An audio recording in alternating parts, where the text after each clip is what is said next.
Setiap mendengar nama ayahnya, gadis ini menangis. Temannya curiga ada sesuatu. Ternyata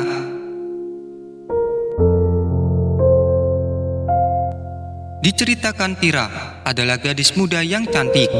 Keseharian ia sangat ceria dan penuh semangat. Selain itu, dirinya juga pintar dalam pendidikan, sehingga menjadi kebanggaan orang tuanya.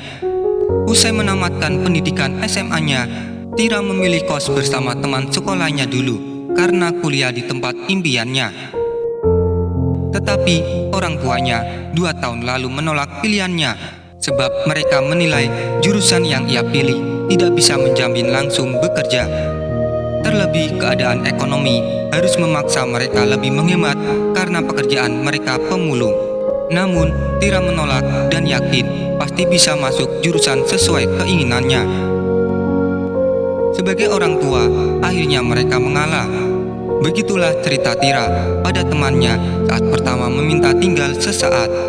Hanya saja belakangan ini dia menjadi pemurung, bahkan sering menangis ketika mendengar nama ayahnya dari sang teman.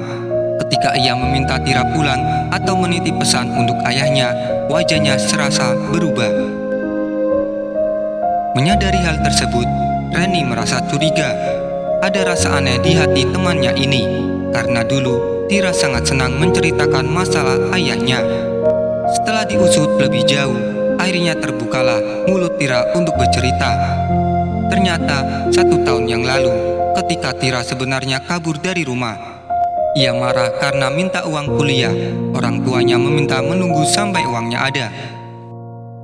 Alhasil, dia marah besar dan memutuskan bekerja paruh waktu karena ingin membuktikan pada orang tuanya jika bisa membayar sendiri. Sedangkan jika orang tuanya menghubungi, ia jarang membalas.